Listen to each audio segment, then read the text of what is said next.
So I ended up adding a few pictures, like a slideshow at the end, because I forgot to mention it was my anniversary. We were married March 10th in Jamaica, and then we had a ceremony in Boca Raton, Florida on the 18th. And both days we were too busy to really do anything, but that's okay. So that's 12 years without a murder. Hallelujah. That's what I say every year. Because it's true. Love them to death.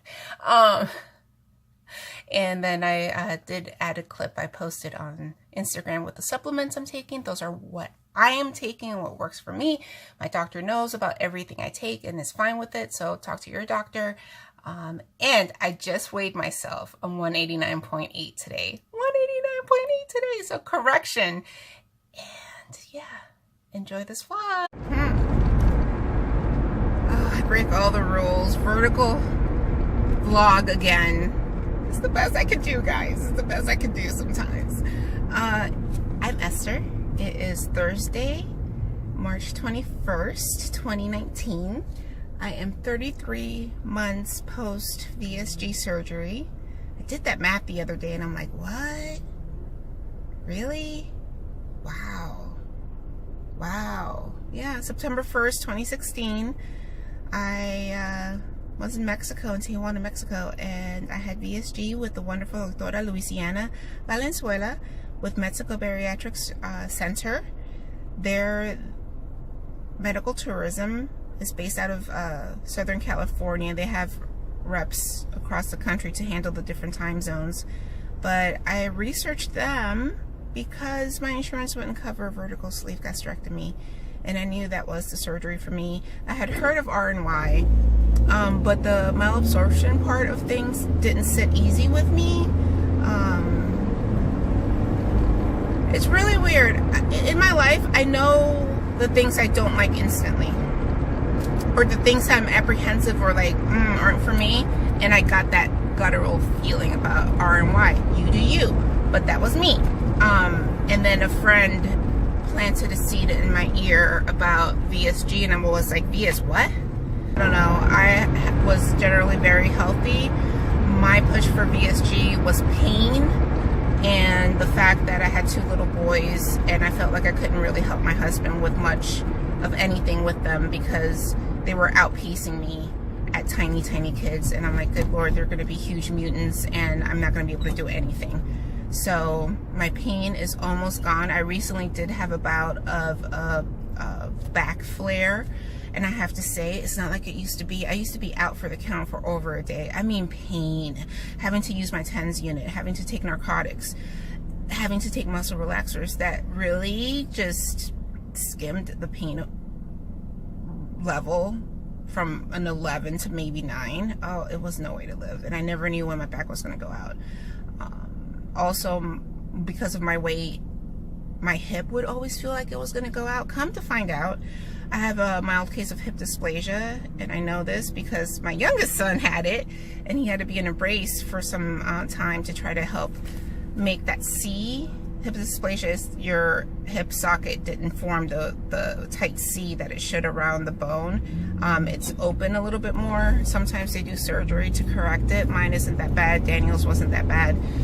But it causes issues later in life. But hopefully we address Daniel's in time, because who knew back in the day when I was born that was even a thing. Science. I love it. I love it. We are machines and we need maintenance. So always seek out answers to things that ail you, because there's probably a solution that can make your life better, that can improve your quality of life. All of this to say, I'm in the 190s, like 190 point fill in the blank. I've seen 0.2, 0.4, 0.6. I'm dancing around there. I've been on phentermine 2.5 weeks. This week, I've even posted my food 2 days of like what I'm going to eat beforehand, just as a measure to really rein in, because again, you have to learn how to eat post-op. And I went keto 4 months after surgery for almost 2 years. 10 of those months I did perfect keto, so I know how to do that almost like autopilot. But right now, I'm not even saying I'm living Weight Watchers life, because it's annoying to me. But I am logging my food as much as I can in my Fitness Pal, and I am really being conscious of the portion size. And so then I got amphetamine. It was squashing my appetite, but I think my portions were still off. And this entire week I'm looking at the portions using my little plates every time. And I feel good about it. It's such a struggle. Yes, I did mention phentermine. I got on that because I felt my appetite was voracious, and I needed to disconnect my stomach signal from my brain so that I can take the time to actually make better choices and not just jam the food in my mouth. Today's week 5 of reversing diabetes. That's going well. My husband is the presenter today, this evening. And then next week is Mr. Earl. And then we're done. We would have completed the 6-week session. I am so proud of the group. And then the day after, I am going to New Orleans. Yay! Chella posted a meetup opportunity, and I have to pick up my groceries. So yeah, Chella posted a meetup opportunity, and I wanted to go to WLSFA at some point, and it's in Orlando, but it's very cost prohibitive because you have to buy the ticket, and the ticket's a lot. It is a fundraiser. They sponsor people for VSG, RNY, and skin removal, but I just couldn't make it happen.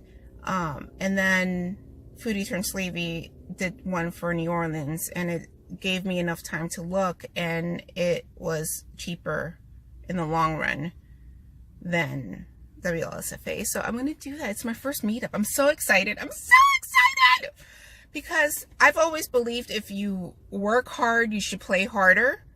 And that play harder part takes a back seat once you have kids.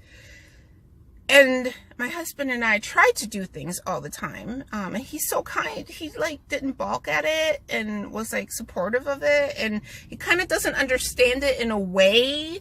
Cause like, you want to go do what? I'm like, yeah, I want to go meet my online friends, my social media friends in the weight loss community that I've never met before in New Orleans. But he gets it because he watches my vlogs. He gets it a little bit.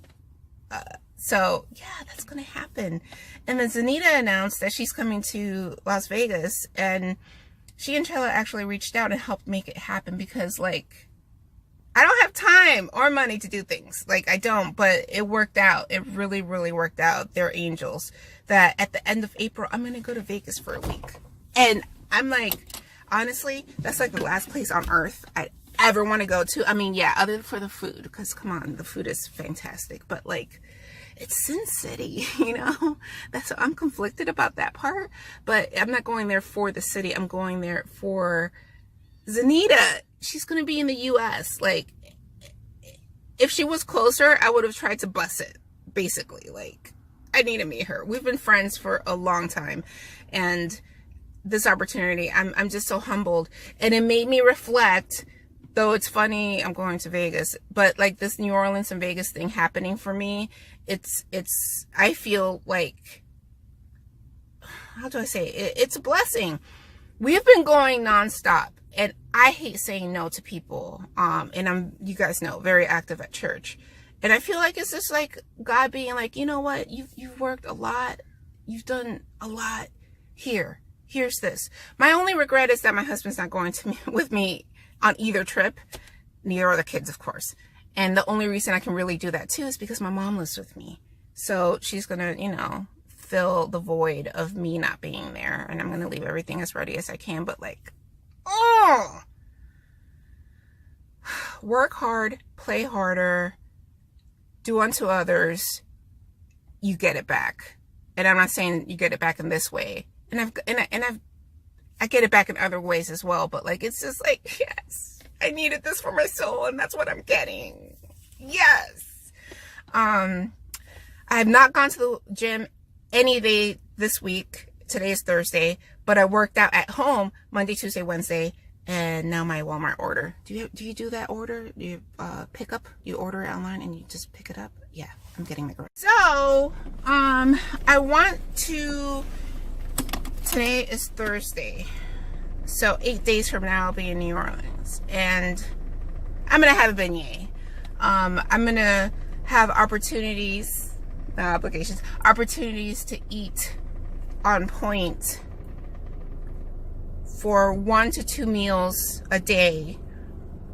But then there will be one meal probably a day that I'm going to indulge a local delicacy. Because come on, New Orleans, do you know, like, I can't even, I cannot even. And Chella's from there, so that's the other layer of opportunity. Like, if you can ever travel with someone, with a local, of course that's better than anything.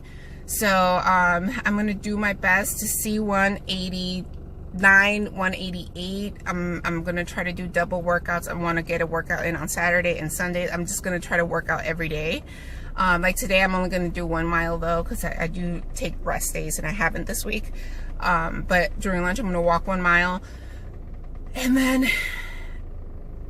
I'm gonna be back in the 190s when I come back from New Orleans. But then I'm gonna hunker down for a whole month and see how low I can go before Vegas. Those are my plans. Life is good. Life is busy, but life is good. And I really feel like I'm coming towards the end of my busy season. So, but that's not really until June. But I see the light at the end of the tunnel, and these little breaks just like massaged my soul, that I really do feel all the things I'm doing are opportunities, not obligations. I mean, it's hectic. I get a little stressed sometimes, but I'm just like, I want to do this. I opted to do this. These are opportunities. And in the beginning of April, I found out that we're going to be hosting some homeless people at church. So they have the whole program set up. It's a sister church that does the main program, and you provide meals and do laundry and do a whole bunch of stuff. So I'm going to do the meal one night and stuff, and that one, just like, I didn't want to add anything else to my schedule, but it's in the pocket that I'm still being active. I'm like, I can help some people out, because God, you never know if that's ever going to be you. I hope it's never you, but we don't know when stuff like that happens. So my church has really become more service oriented, and it's great. It's time consuming, but what an opportunity. All right, guys, I hope you have a great week. Of course, I'm going to try to do footage, but when I say I'm going to do that, it's like the kiss of death and I don't do it. So have a great one. I'm so excited. I'm so excited. So excited. I hope you're all well.